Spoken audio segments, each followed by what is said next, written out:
Height ఉన్న వాళ్ళు కొంచెం జాగ్రత్తగా ఉండాలి ఇలాంటి ప్లేసెస్కి వెళ్ళినప్పుడు.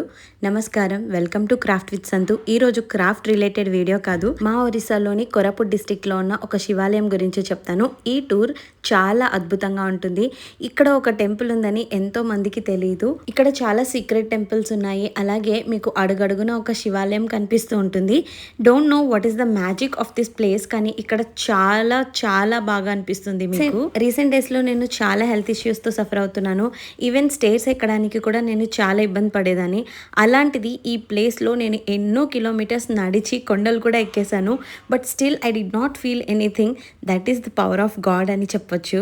ద మూమెంట్ ఇక్కడికి ఎంటర్ అవ్వగానే ఒక మ్యాజికల్ ఫీలింగ్ మీకు కలుగుతుంది. అది మనం మాటల్లో ఎక్స్ప్రెస్ చేయలేం, దాన్ని ఎక్స్పీరియన్స్ మాత్రమే చేయాలి. సో ఇక్కడ కొన్ని లోకల్ ట్రైబల్స్ ఉంటారు కదా, వాళ్ళు అన్ని ఐటమ్స్ సేల్ చేస్తూ ఉంటారు. వాళ్ళు ఫారెస్ట్ ప్రొడ్యూసర్స్ కానీ వాళ్ళ ఇంట్లో పండించిన పంటలు కానీ తీసుకొచ్చి ఇక్కడ సేల్ చేస్తూ ఉంటారు. సో ఈ విధంగా మీకు అన్ని పూజకు కావాల్సిన ఐటమ్స్ కూడా ఇక్కడ దొరికేస్తాయి. It is a cave temple, అంటే మొత్తం మీకు గుహల్లో ఉంటున్నాయి అన్నమాట. టెంపుల్స్ చాలా ఉంటాయి, చాలా శివలింగాలు ఉంటాయి, చాలా సీక్రెట్ ప్లేసెస్ ఉంటాయి. ఇంకా కొన్ని సీక్రెట్ ప్లేసెస్కి అయితే ఎవరు విజిట్ చెయ్యలేరు కూడా అంట. సో అలాంటి ప్లేసెస్ కూడా ఇక్కడ ఉన్నాయి. చూస్తున్నారు కదా, ఇక్కడ ఆంజనేయ స్వామి టెంపుల్ కూడా ఉంది. నెయ్యి దీపానికి పైన ఈ విధంగా కర్పూరం పౌడర్ని అంటించి ఇచ్చారు. ఈజీగా వెలిగిపోతుందంట. ట్రిక్ అయితే నాకు బాగా నచ్చింది. సో చూడండి, ఇక్కడే మెయిన్ శివాలయానికి వెళ్ళక ముందే ఇక్కడ ఇంకా శివాలయాలు చాలా కనిపిస్తున్నాయి. చుట్టూ కేవ్స్ కనిపిస్తాయి. ఆ కేవ్స్లోంచి కొన్ని ప్లేసెస్లో వాటర్ వస్తూ ఉంటుంది. అలాగే శివుడికి అభిషేకం కూడా జరుగుతూ ఉంటుందన్నమాట. సో ఇక్కడ కంప్లీట్లీ ప్యూర్ అండ్ న్యాచురల్ వాటర్తోనే శివుడికి అభిషేకాలు జరుగుతూ ఉంటాయి ఎవ్రీ డే. సో ఇమాజిన్ ఇలాంటి ప్లేస్ని ఒక్కసారి విజిట్ చేస్తే ఎలాంటి ఎక్స్పీరియన్స్ చేయొచ్చు అని. సో ఇది చాలా మందికి తెలీదు, ఇక్కడ ఒక టెంపుల్ ఉందని. పర్టికులర్లీ మన ఆంధ్ర వాళ్ళకైతే తెలియదు. ఒడిస్సాలో అయితే ఇది చాలా ఫేమస్, చాలామంది విజిట్ చేస్తుంటారు. పర్టికులర్గా శ్రావణ మాసంలో అయితే చాలామంది ఈ టెంపుల్కి విజిట్ చేస్తారు. ఎప్పుడు సిటీలో ఉండే గోలా హడావిడికి దూరంగా ఇక్కడ చాలా ప్రశాంతంగా ఉంది. నియర్లీ ఇక్కడికి వచ్చిన తర్వాత అయితే అసలు పక్కన ఏ నాయిసెస్ కూడా వినిపించట్లేదు. No traffic sounds, no other noises, no torture, nothing. చాలా అంటే చాలా పీస్ఫుల్గా ప్రశాంతంగా ఉంది. నాకైతే అక్కడే ఉండిపోవాలనిపించింది. ఇవేంటో తెలుసా, మనం బేసిక్గా కుంకుమ వాడతాం కదా, కానీ నార్త్ ఇండియన్స్ ఎక్కువగా సింధూరం ప్రిఫర్ చేస్తారు. ఆ సింధూరంలో కూడా చాలా కలర్ వేరియేషన్స్ ఉంటాయి. చూడండి ఇక్కడ ఎన్ని కలర్స్ ఉన్నాయి, ఎన్ని షేడ్స్ ఉన్నాయో అవన్నీ కూడా సింధూరాలే. సో టెంపుల్స్లో కూడా కుంకుమ బదులు ఎక్కువగా సింధూరంని యూజ్ చేస్తారు వీళ్ళు. నేను డైలీ వేర్గా పెట్టుకోవడానికి కూడా సింధూరం ఎక్కువ ప్రిఫర్ చేస్తాను. ఎందుకంటే ఎక్కువ లాంగ్ లాస్టింగ్గా ఉంటుంది, కళ్ళల్లో పడిపోతుందని భయం ఉండదు కదా, అందుకు. నా దగ్గర కానీ డ్రోన్ ఉంటే ఈ ఏరియా అందాన్ని ఇంకా అందంగా మీకు చూపించుండేదాన్ని. సో ఈ వ్యూ మనం జస్ట్ 2 కళ్ళతో చూసే వ్యూ వేరు, పైనుంచి ఏరియల్ వ్యూ వేరు. సో డ్రోన్ ఉంటే మాత్రం ఖచ్చితంగా డ్రోన్ షాట్స్ మాత్రం తీసుండేదాన్ని. సో మనం ముందుకు వచ్చిన తర్వాత ఈ విధంగా మెయిన్ టెంపుల్ యొక్క ఎంట్రన్స్ ఉంటుంది. సో ఇక్కడ కొన్ని స్టెప్స్ అయితే మనం ఖచ్చితంగా ఎక్కాలి. అలా అని చాలా ఎక్కువ నెంబర్ ఆఫ్ స్టెప్స్ ఉండవు. ఈ ప్లేస్లో పెద్దవాళ్ళ కన్నా పిల్లలే చాలా జాయ్ఫుల్గా కనిపిస్తారు. ఎందుకంటే ఈ దారి అంతా కూడా మనకి కోతులు కనిపిస్తాయి. Their funny acts will definitely make kids laugh. Last 1 వీక్గా హెల్త్ ఇష్యూస్ అయితే చాలా గట్టిగా సఫర్ అవుతున్నాను నేను. అసలు చాలా ఫీవర్ వచ్చేసి నేను నడవలేను, మెట్లు కూడా అసలు 10 స్టెప్స్ కూడా ఎక్కలేని సిచ్యువేషన్లో ఉన్నాను. అసలు ఈ టెంపుల్కి రాగానే ఎన్ని మెట్లు చూసి నేను అసలు మెట్లు ఎక్కగలనా, ఆన్ ద వేలోనే నేను పడిపోతానేమో అని చాలా భయపడ్డాను.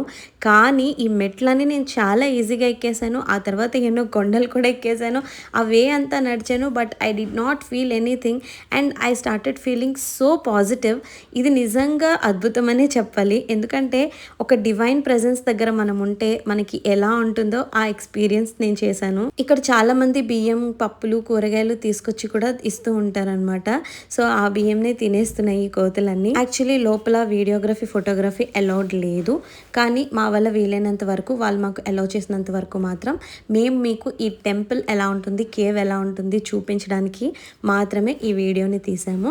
ఒకసారి చూడండి, ఆ కిందకి వెళ్ళడానికి స్టెప్స్. లోపలికి వెళ్ళే కొద్దీ మొత్తం చీకటి అయిపోతుంది. ఆ లోపల పెద్దగా మీకు లైట్స్ ఏం కనిపించవు. సో ఆ దారి కూడా కనిపించదు. నా వల్ల వీలైనంత వరకు మాత్రం నేను వీడియో తీసాను. ఈ స్టెప్స్ దిగడానికి ప్రతి ఒక్కరూ మొబైల్ టార్చ్ని యూజ్ చేస్తున్నారు, లేకపోతే అసలు ఏం కనిపించట్లేదు, అంత చీకటిగా ఉంది లోపల. నాతో పాటు మీ అందరూ కూడా దర్శనం చేసుకుంటారని మీ అందరి కోసం ఒక చిన్న క్లిప్. ఆ శివలింగాన్ని దర్శిస్తూ మనసులో మీకు ఏదైనా గట్టి కోరికుంటే ఖచ్చితంగా మనస్ఫూర్తిగా కోరుకోండి, నెరవేరుతుంది. నెరవేరిన తర్వాత ఖచ్చితంగా మీరు గుప్తేశ్వర్ వెళ్ళి ఆ శివాలయాన్ని దర్శించుకోవాలి. మరి రోజు రోజుకి ఈ శివలింగం పెరుగుతూ ఉంటుందంట. సో మా చిన్నప్పటి నుంచి ఇది ఎంతగానో పెరిగి ఈరోజు ఈ హైట్లో కనిపిస్తుందన్నమాట. ఇది కేవలం ఒక దైవ దర్శనం మాత్రమే కాదు, ఒక డివైన్ ఎక్స్పీరియన్స్. ఆ వాతావరణంలో, ఆ నేలలో, ఆ గాలిలోని ఒక డివైన్ ఎక్స్పీరియన్స్ ఉంటుంది. అది అక్కడికి వెళ్ళిన వాళ్ళు మాత్రమే చెప్పగలరు. ఈ విధంగా మీ వీడియోలో చూపించి మీకు ఎక్స్ప్లెయిన్ చేసిన అందరికీ అర్థం కాకపోవచ్చు. One of the funny moments capture చేసాం మేము. మాతో పాటు వచ్చిన చిన్న బాబుతో దీని కన్వర్జేషన్ చేయడానికి ట్రై చేస్తుంది.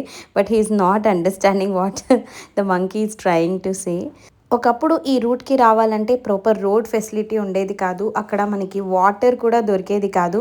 ఏం కావాలన్నా మనమే మనతో పాటు ప్యాక్ చేసి తీసుకెళ్ళాలి, ఇంక్లూడింగ్ ఎవ్రీథింగ్. ఈవెన్ వెహికల్స్ కూడా కొంత దారి వరకు మాత్రమే వచ్చేవి. ఆ తర్వాత చాలా దూరం కాలినడకనే జనాలందరూ ఇక్కడికి వచ్చేవారు. కానీ ఇప్పుడు ప్రాపర్ రోడ్ ఫెసిలిటీస్ అన్నీ ఉండడం వల్ల చాలా ఈజీగా అయిపోతుంది. ఫాస్ట్గా మనకి దర్శనం కూడా అయిపోతుంది అనమాట. సో ఈ మజ్జిగలో ఈ విధమైన పచ్చిమిర్చి అండ్ ఉప్పుని కలిపి నూరి అందులో వేస్తారనమాట. సో అది హాట్ మజ్జిగలా ఉంటుంది. లేదంటే షుగర్ వేసి లస్సీ టైప్లో తయారు చేసి ఇస్తారు. ఇక్కడ పెరుగు ఎందుకో మరి చాలా పుల్లగా ఉంటుంది. నార్మల్ రెగ్యులర్ పెరుగులాగా నార్మల్గా ఉండదు, పుల్లగా ఉంటుంది. ఈ కేవ్ టెంపుల్ని స్వర్గద్వారం అంటారనమాట. సో ఇది కూడా ఒక కేవ్ లోపలే ఉంటుంది. చాలా మెట్లు మనం పైకి ఎక్కాలి. అండ్ ఆ లోపల అసలు ఏమీ కనిపించదు, కంప్లీట్ చీకటిగా ఉంటుంది. ఇప్పుడు మీరు చూస్తుంది శబరి నది అనమాట. ఈ శబరి నది తీరానే ఈ టెంపుల్ లొకేట్ అయి ఉంది. ఈ ప్లేస్కి ఎన్నో పౌరాణిక కథనాలు కూడా లింకప్ అయి ఉన్నాయి. దాని గురించి పూర్తి ఇన్ఫర్మేషన్ తెలుసుకొని నేను మీకు మళ్ళీ చెప్తాను. బట్ ఇక్కడ డివైన్ ఎక్స్పీరియన్స్ని మాత్రం ఎవ్వరూ మర్చిపోలేరు. ఇందాక నేను మీకు చూపించిన స్వర్గద్వారం వైపు ఎలా వెళ్తున్నారో ఒకసారి వీడియోలో చూద్దాం రండి. సో అక్కడ మనకి ఎంతవరకు అయితే స్టెప్స్ కనిపిస్తున్నాయో అంతవరకు మాత్రమే లైటింగ్ ఉంది. లోపలికి వెళ్ళే కొద్దీ కంప్లీట్ డార్క్నెస్ అనమాట. మొబైల్ టార్చ్ వేసుకొని మాత్రమే వెళ్ళగలము. ఆ లోపల నేను మీకు దృశ్యాలు అయితే చూపించలేను. ఈ కేవ్ బయట ఏమో చాలా టెంపరేచర్ ఉంది. మాకు లిటరలీ వి వర్ స్వెట్టింగ్ అలాట్. కానీ ద మూమెంట్ మేము అక్కడ స్టెప్ వేయగానే ఆ లోపలికి వెళ్ళే కొద్దీ చలిగా ఉంది అనమాట. చాలా చల్లగా ఉంది. కంప్లీట్ అట్మాస్ఫియరే మారిపోయింది. ఈ లోపల విజువల్స్ నేను మీకు చూపించలేదు కాబట్టి చెప్తున్నాను. ఆ లోపల కూడా ఒక శివలింగం ఉంటుంది. అండ్ అతనికి కంటిన్యూస్గా అభిషేకం జరుగుతూ ఉంటుంది. ఆ పైన సీలింగ్ నుంచి ఎక్కడి నుంచి వాటర్ వస్తుందో తెలియదు, కానీ డ్రాప్ బై డ్రాప్ అక్కడ అభిషేకం జరుగుతూ ఉంటుంది అనమాట. సో ఇక్కడ మీకు ఏదైనా కోరిక ఉండి అది జరుగుతుందా లేదా అని తెలుసుకోవాలి అనుకుంటే మనం మనసులో ఆ కోరికని తలుచుకొని శివలింగం పైన మన అరచేతిని ఉంచితే మనకి కోరిక నెరవేరుతుంది. అంటే వెంటనే వాటర్ డ్రాప్ అనేది పడుతుంది. అదర్వైజ్ మీరు ఎంతసేపు కూర్చున్నా, ఎన్ని గంటలు కూర్చున్నా వాటర్ డ్రాప్ పడదు. కొంచెం ఆలస్యం అవుతుంది అంటే లేట్గా వాటర్ డ్రాప్ పడుతుంది అంట. సో ఇలాంటి ఎక్స్పీరియన్స్ మీరు ఎప్పుడైనా చేశారా? మీరు కూడా నాలాగే శివభక్తులైతే ఖచ్చితంగా ఈ వీడియోని లైక్ చేయండి. అలాగే హర్ హర్ మహాదేవ్ అని కామెంట్ చేయండి.